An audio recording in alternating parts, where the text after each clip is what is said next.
So the top at Mortar in BT6 does a lot more damage now, but if you take a look at the numbers, there is actually more to the story. So let me show you guys what the changes are. We're jumping straight into Sandbox, and I'm gonna buy the 4th tier, the big one, which now actually just the main attack does 2 more damage. It went from 8 to 10. Now that's in the list of more changes, but we're gonna get to those guys in a second. So first off, damage goes from 8 to 10, and this change is actually really cool because if you send in one rainbow balloon, you guys are gonna see that this guy basically one-shots rainbows with his 10 damage because rainbows have 8 HP. Now things actually change when it comes down to ceramic balloons because ceramics have 18 HP. It's 8 from the rainbow and then 10 from the ceramic layer. So previously, if this tower had 8 damage, it would need 3 shots to pop one single ceramic. And now, let me just make sure I don't mess it up.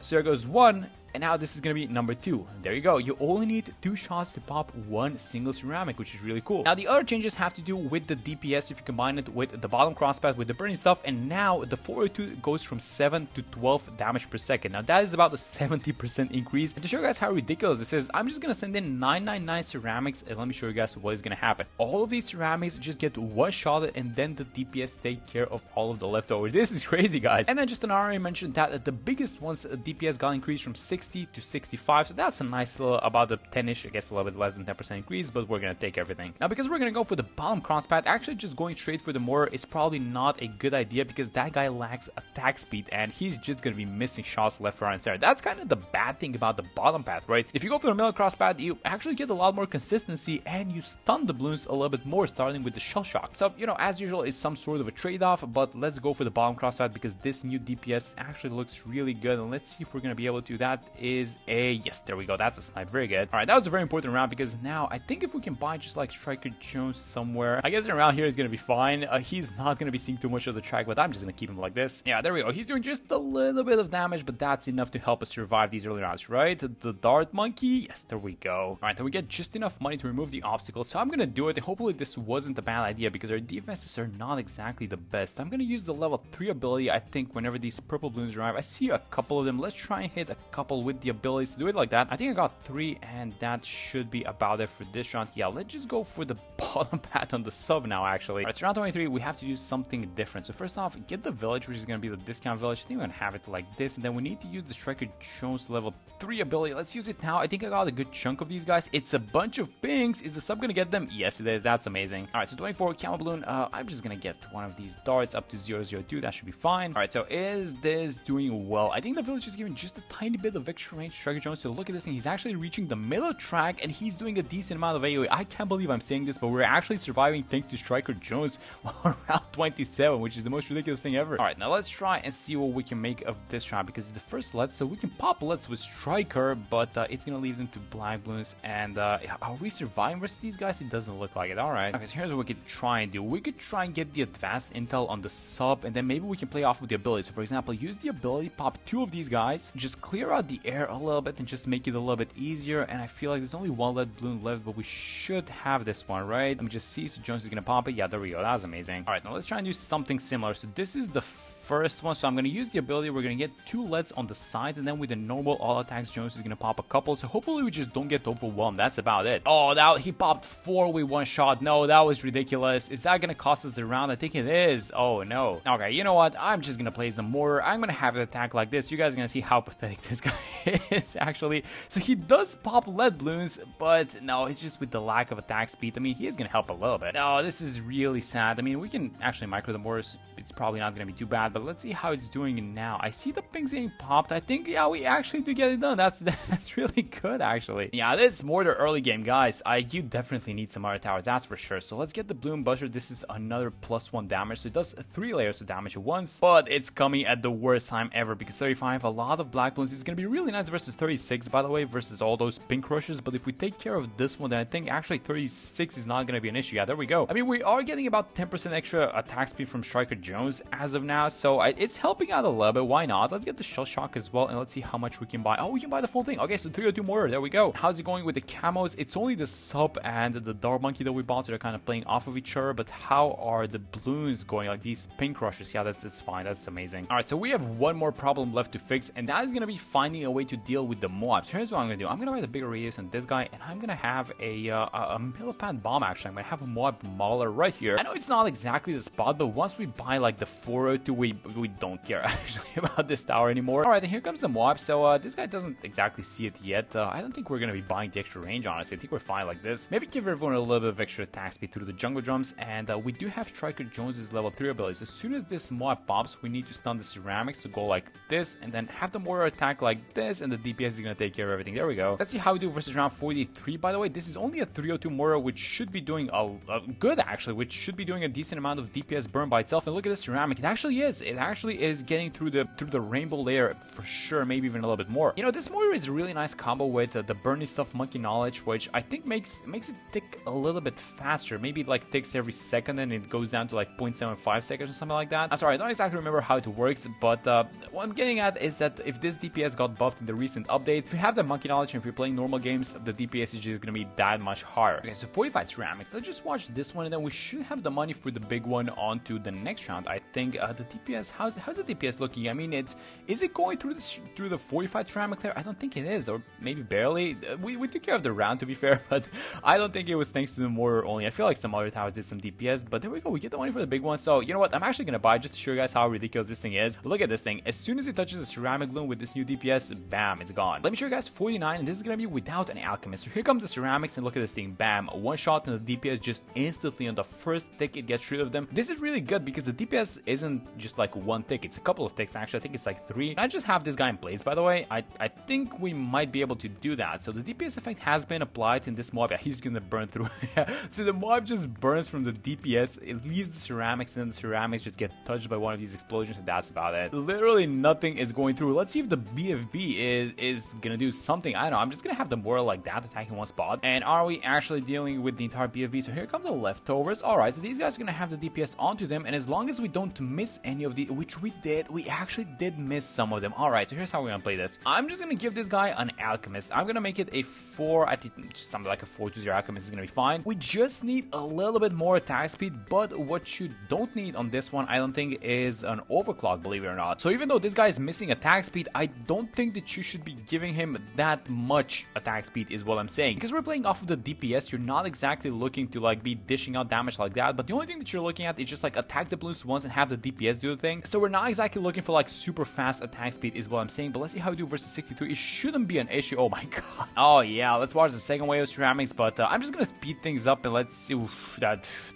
was a fast one. That was a fast one for sure. Let's watch the third one. That's a fast one as well. Alright, I mean, what else is there to say about a tower like this? I mean, they just keep buffing, guys. This isn't like the only buff that has happened to like the big one in the past few updates. I feel like they've actually been trying to make the 402 just like a good crosspat by itself, and it's succeeding so far. And in the process, they're buffing the top crosspat as well, which is really nice. Okay, back at 75, we do have the money for the biggest one, so after this round, I'm gonna buy it because we know that we're gonna just destroy 76 with no issues. But let's see how it does in this one. So do we try the no micro approach? Is it actually gonna work, or do we actually try a little bit on this one? I think I'm gonna try because this doesn't look like that easy of a round, and yeah, this is probably about the time at which you need to kind of start taking care of your mortar is what I'm saying. So let's go like this. Do we get all of those guys? Yeah, we did. So focusing down on these blue mobs here on the side. There we go. Now let's go to the right side because that one popped first. That's a lot of ceramics actually. Do we get all of them? How's the pierce looking at this tower? I'm not exactly familiar with, like, I don't have a feel on how much pierce does one explosion have, but it's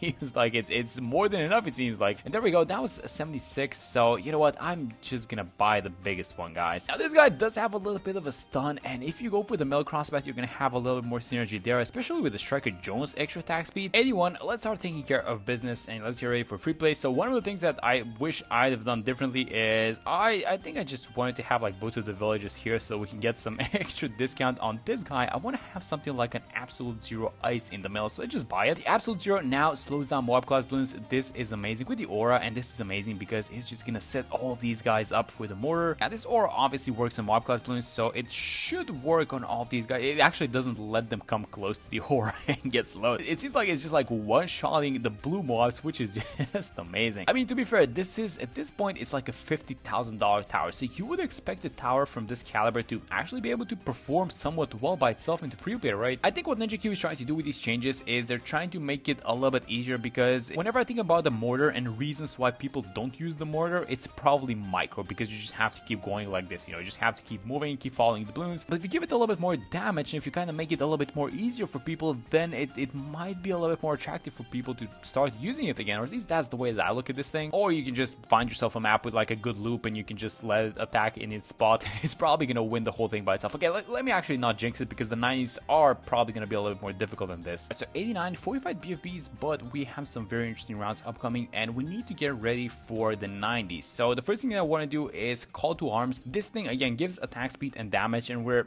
not exactly playing off of both of those things. We're playing with the DPS, but we're gonna buy it anyways because it's gonna be fun. And then the next thing that I want to buy is, let's just see how we do versus DDTs, by the way. So it's setting them on fire, but is the DPS enough to, yeah, it seems like it is. It's enough to just go through the DDT layer. That's amazing. All right, but I wanted to do a couple of things actually for these 90s. Number one is I wanted to get some slowdown through the relentless glue because those DDTs, I mean, we dealt with them, but we want to be a little bit more careful as well. And just take a look at what it does versus 91, by the way. Next one is going to be interesting to watch, 45 mobs, and then we are going to buy the relentless glue, and then after this one, I wanted to go for the Mermonkey actually. Yeah, by the way, it just like, it seems like it's one-shotting or maybe at the most like two-shotting 45 mobs with the DPS that it does, and it's like the DPS that carries over and that just gets rid of the mob layer, right? Alright, so next round of DDTs, just see how we do versus these guys, and then I'm gonna go for the Mermonkey, so this should be just completely fine, honestly. We get the relentless glue debuff onto them, and yeah, they all pop on like the top horizontal track, which is amazing. Alright, so no issues on 93, I don't think so. I'm just gonna go ahead and buy the Mermonkey, and that's 94 upcoming in a second. No 45 Bloons to 94. Let me just have the Mermonkey like this. We could have gotten a little bit more discounts from the second village, but it's completely fine. I want to go for the bottom crossbat on this guy. So the Symphonic Resonance, if you guys remember at launch, this was like one of the most busted towers, and well, now they made it super expensive, and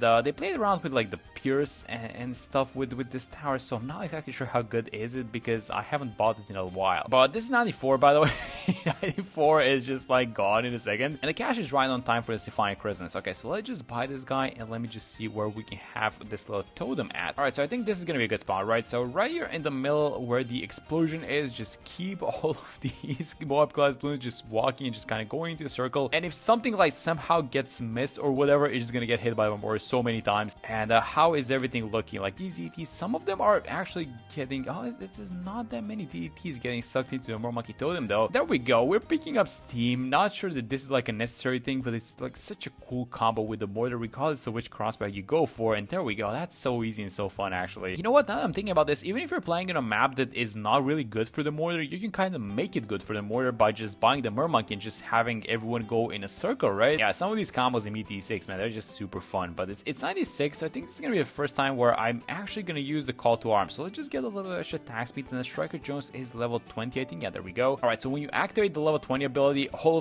the bomb shooters and the mortars get double damage for a very short amount of time, and that cooldown is like super long, one of the longest cooldowns in the game, I believe. But when it's active, everyone is like super strong, so we're gonna save that for 98, I think. This is 96, by the way, so just like how many shots left until this entire round is gone? Like 3, 2, 1. Okay, I think I was a couple of shots off, but come on, this is super fast. All right, so now these 45 ZMGs, they're probably gonna take a little while until they pop. So here's what I want to do. I think we just stun them and keep them in place, right? Just make sure everyone is in this spot. The Striker Jones level 3 ability is on a very short cooldown. It's 11 seconds at this point, and actually that's not even the shortest cooldown in BTE6. It is the second shortest cooldown in BTE6. The shortest cooldown in BTE6 is this guy, the Mobile Eliminator, and it's at 10 seconds. And you know what? If we make the money, I think we are, but in case we do, I'm gonna buy it for around 100. That's gonna be nice. And yeah, you guys can see why this guy is struggling versus these beefy Bloons, because that was 45 ZMGs, and these guys actually are taking a little bit of a while to pop. So we're gonna need to find something essentially for the bad Bloon around 100, but I think we have a little bit of time and we have enough resources to deal with everything. So around 98 incoming, so I want to go all out on this one. So let's just speed things up a little bit, and then let's use the level 20 Striker Jones ability in combination with the call to arms. This guy is attacking like crazy. Let's just stun everyone in place. And how long is it gonna take us to pop the entirety of round 98? I can see the ZMGs on the left side gone. The ZMGs on the right side are gonna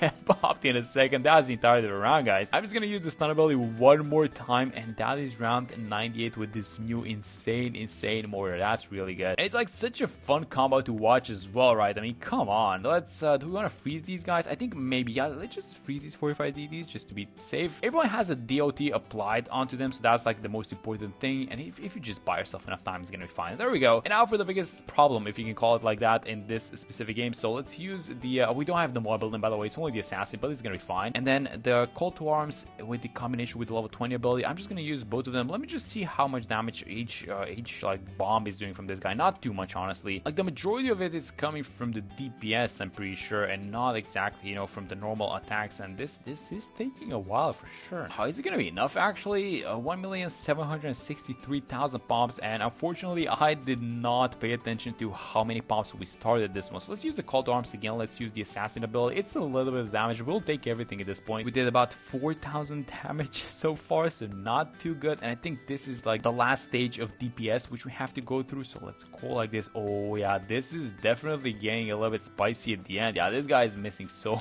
much bad damage. It's crazy. Oh, that's so close. Use the assassin ability. I don't think we have this one, guys. I'm gonna be honest. I think we're gonna have to restart this one. Is it even gonna pop? It barely popped at the end. All right, since we're playing around Striker Jones, let's buy a couple of Moab assassins as well in the range of a discount village. So hopefully this is gonna be enough. I know that I placed both of these guys in front of the alchemist, but I don't think the alchemist is doing anything. So 5 Moab assassins, is this gonna be enough now? All right, so level 20 Striker Jones ability, get the call to arms going, and then use bam bam bam bam all these abilities. When you activate the Striker Jones level 20 ability, by the way, the Moab element, the Moab assassin abilities do double damage as well, which is a nice little trivia for you guys. And even though the mortar damage is about the same at like 762,000, I guess the Moab assassins are carrying this one. So we're gonna have 5 abilities back. Let's just go again. The level 20 striker is on cooldown, so we cannot combine them, but I think this is just like looking so much better than last time, right? Oh yeah, there we go. So we actually popped. We get the deities inside of the Mermonkey totem, and let's use the call to arms. Let's have the mortar follow our mouse for a second, because this is the end and everyone is attacking. I'm just gonna freeze, I think, whatever comes out. Yeah, there we go, these PFBs, and that is gonna be about it. There we go. All right, so that is the new mortar, and I want to know what your guys' favorite crossbat is. I'm usually going for the 502 in my videos, but I think I should go for the 520 on another one. So I would love to know, you know, some combos that we should try out with that one. But that's gonna be it for this one. Thank you guys so much for watching the video, and I'm gonna see you on the next one.